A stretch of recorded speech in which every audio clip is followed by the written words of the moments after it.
Hello, we're on to the final stage of Mini TechConf India 2021. So for the last talk, we have Arunmani from Rameshwaram, Tamil Nadu, on Debian in Indian institutions. He's one of the youngest speakers in Mini TechConf at 19 years old. He's a Debian user, also a moderator of Telegram support groups of Linux Mint and Fedora.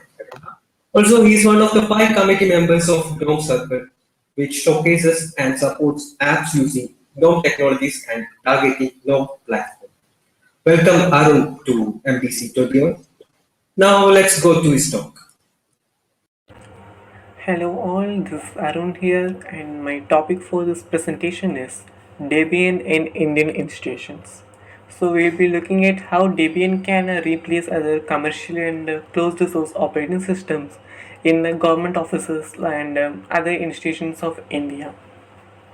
So let's get started. First of all, what scope of computers in India? This may seem to be a very trivial topic, but computers are having a very major role, especially in India, because of various factors like population of India. It is very high, so we need to make sure that all the tasks, all the document processing and other registration etc. to be automated as far as possible. We want to reduce the manual work so that we can save the time and also do things efficiently. Next is modernized environment. So we all know about global warming and other serious issues regarding environmental conditions. So we want to reduce papers as far as possible. So shifting to computers and other electronic gadget is the only way to reduce the usage of papers. Next is like a wonderful movement by government of India, that is Digital India movement, where government encourages people to shift to digitalized services compared to the normal ones. Next is a common issue that is of 2020 and 2021, that is pandemic, social distancing, and other reasons to avoid physical visits. So the issue is we want to stay in home and do our task within our room, within our bed. So we don't want to go outside and spend time there. So we want to do things faster and also within our own confinement. So for these all things, computers are the only way. So computers are playing a major role in India because of its population and other added advantages. So challenges faced by the officers. By the term officers, I mean government officers and especially those in the rural and village areas, where there is no recent hardware or there is no speed internet connections available. So what are the issues they face is people are not technically aware about the computers. We can't expect everyone to be an highly specialized person in computers. We can't expect them to solve the issues on their own. So they are not technically aware. They need help. They need aid from outside. So next is preference to finish a task with less interruption. This we all know. When we switch on a computer, nobody wants to see a big error on the screen, see a text saying them, asking them to reinstall or telling that a file has corrupted, etc. We all want our computers to work fine every day. When you shut down and restart it, we want it to work like like in a perfect state is used to be in the previous day. Next is financial constraints where maintenance cost is high. We all know when we're setting up an operating system and maintaining it, it is very costly. We need to pay for the updates, we need to pay for repair services, etc. Next, delay in recovery from failures. Just like we all know about how India faced troubles during WannaCry ransomware attacks. Indian computers were running on older outdated softwares which faced issues when it was affected by that WannaCry ransomware. So we want to avoid such situations. We want to even if the failures happen, we want the recovery to be faster. But what happens in the offices and other places, like they want support from outside. They, when such issues happen, they ask for a computer service, private computer service, and ask them to help. So we need to reduce the chances of such failures. Next is let's hope to upgrade softwares. people running on old hardwares and the old computers, they don't want frequent updates because they think that updates can cause some failures. Not every update will be 100% successful. Some updates may change the user interface, some updates may change the working flow, which may cause disturbance to their working environment. Next is adaptation of Debian. Why Debian can be a good choice compared to the other closed source operating systems? There are a lot of reasons we can say. First is Debian is a rock stable distribution. We can say it is a grandma friendly and grandpa friendly. So everyone can use it irrespective of their education and other technical knowledge. Next is infrequent updates causing less disturbances. So you all know Debian stable gets only security updates and very other important updates. So these updates can are very less in number, so people can use a same version of Debian without any trouble. Next is fine workflow, zero annoyances. Debian, everyone who uses Debian knows that how Debian works perfectly. It doesn't need any, it doesn't interrupt in your work. It works just like that it used to be working the previous day or in the previous shutdown, etc. Next is LTS releases.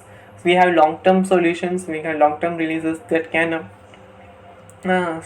stay that can get a support with a minimum of 2 years. So that's a good thing because computers and computers used to be in the offices, they need time to shift. So the 2 years or even more time is enough for them, and it will be sufficient for them to shift to the new versions, etc. In perfect integration with the old computers and hardware, Debian is a very friendly operating system, we can say. It still supports 32-bit operating systems and supports old hardware very well. So people with the old hardware, they need not be left out. They need not think that they need to stick on with a OS that came with it, like any commercial operating system. They can use Debian and expect their computer to work much better than it was used to be. Next is free and open source. So we all know Debian is completely community funded. So the offices need not invest any money in that. They can spend the money in other useful things, and they can get and use Debian without any cost. They can use it without any fear of paying for licenses and license and key activations, etc. So setting up Debian. So setting up Debian, as we are not going to, I'm not going to talk about installing Debian and iOS. I'm going to talk about how we can increase and promote Debian usage. First of all, we need to encourage people to use stable releases compared to testing. Stable releases are much better because they cause less interruptions. Next is shifting local computers to Debian. This means that you may have an office where in that same office you may have some computers there. So it's highly possible that every office is having a computer. You can try that Debian in that computer. You can give that person a live USB with Debian install and ask them to try how it works, ask them if they're comfortable with it. Then you can tell about the advantages of Debian, how it is free from the viruses, malware, etc. How it can work efficiently in that old hardware. Next, violating the circle of conversion. Now you can increase the radius of your circle. That is, you can, instead of just focus only on your office, you can tell to this to your friends and of other offices, of other networks, etc. You can tell them how Debian can be good for their computers. You can even try changing the OS in the local computers available in your home, etc. Next, being in touch and helping people on time. This is the very important thing. When we ask people to do something, they expect us to help in time.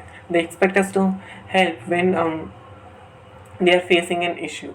So when we ask someone to try out a new thing like Debian, they may face some difficulties. It can't be a really difficulty. It can be like a question. It can be a doubt. There can be ambiguity in commands and other softwares, etc. So they want someone to help them in the time. So helping people on time will increase the trust. It will increase the trust on the community work compared to paid services. Then never stop the good work. This, like, you need to never stop never stop encouraging Debian. Means Debian or any of the Linux operating system, as long as it's free and open source. We want people to use this software. We are not going to advertise it, or we are not going to forcefully tell them to use this. what we are going to do is we are asking them to try this out and make them understand why it can work better in every terms. Next is students in free and open source software. This is like emitting, it's not matching with the topic I talked previously, but this is linked with it. So in India compared to other countries, students, and by students I mean not school students, but actually college students. Even school students are interested in free and open source now, but my topic of focus is about college students. Not many colleges and students of the colleges are interested in free and open source. They are still used with commercial operating system, commercial softwares. They are not understanding the world of free and open source. Means like they are not aware of that softwares. So we can take steps to ask them to try out this free and open source softwares. There are some advantages on using them. Um, and the issues they're facing is like they don't know about Linux operating system. They think Linux is only for hackers and it doesn't have a GUI and doesn't support the hardware, etc. And we can bust out those myths. We can tell them how these are wrong assumptions and how free and open source softwares and open systems can work perfectly in their hardwares. Then they have misunderstanding corporate open source. Now many companies are open sourcing their projects and applications in GitHub and other online repositories. So this is like not the true freedom people are trying to advocate in 90s. It is like it is completely funded by the company, but it is open source just for like namesake. For many companies which they are doing so, but still there are some good companies who are open sourcing their works in the sense of true freedom. Next is impression of free and open source contribution in their career. Students, they think what's the advantages of contributing to open source.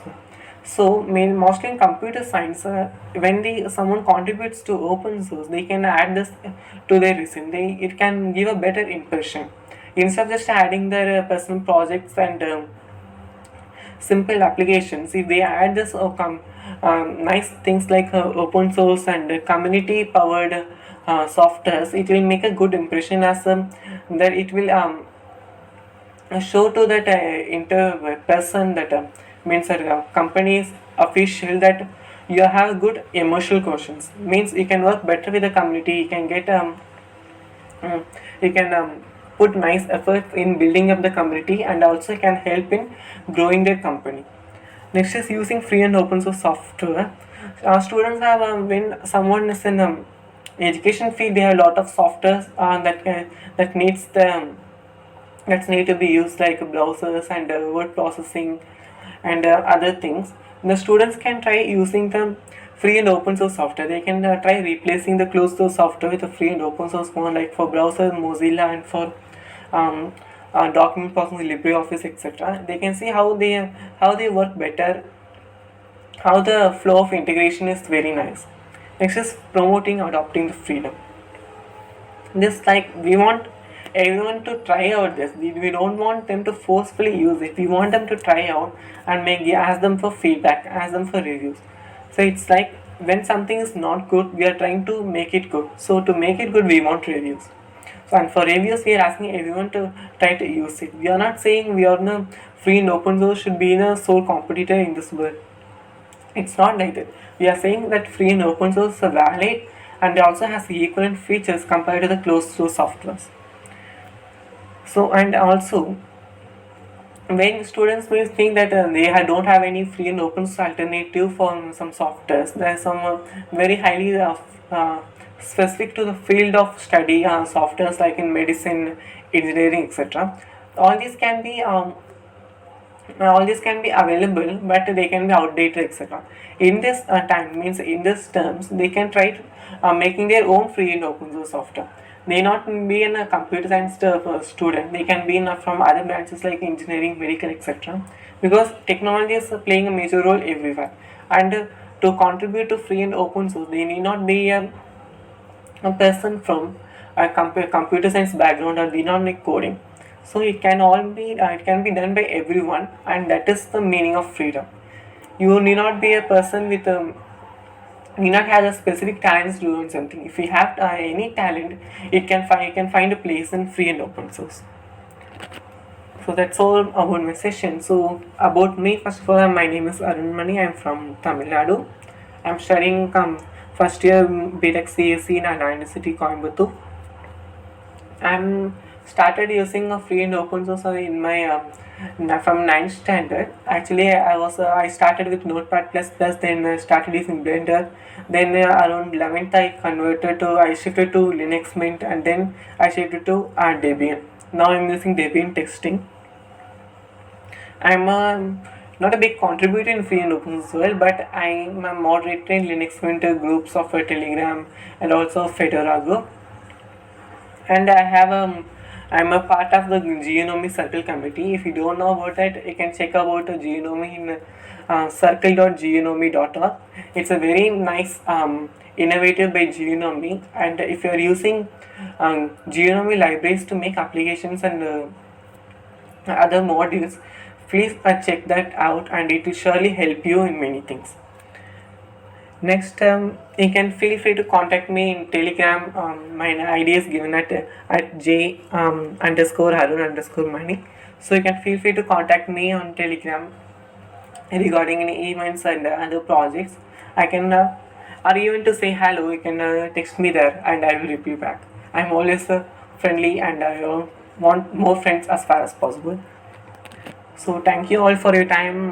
This is my first presentation to such a wider circle, and this is my first first talk on Debian conference, and especially in Debian Indian conference. So I hope I didn't do any serious mistake, and if I did that, my apologies for that. And also feel free to contact me, and for any projects or any events or any new ideas, I can help you out, and we can work together in making this a grand success. Also, I want to thank Debian project and also the organizers of this Debian mini conference. They were very friendly, and they're helping me because I had my exams for the past 3 days, so I was not able to record the session. So when they asked them for the time, they were happy to give it. So I would like to thank them and ask them to keep up such a good work, which helps everyone, which helps people like me to come out and talk, and which also helps people around the world to understand and also know about us. So thank you team, thank you for your, and thank you everyone for listening to my thing with patience. Thank you all.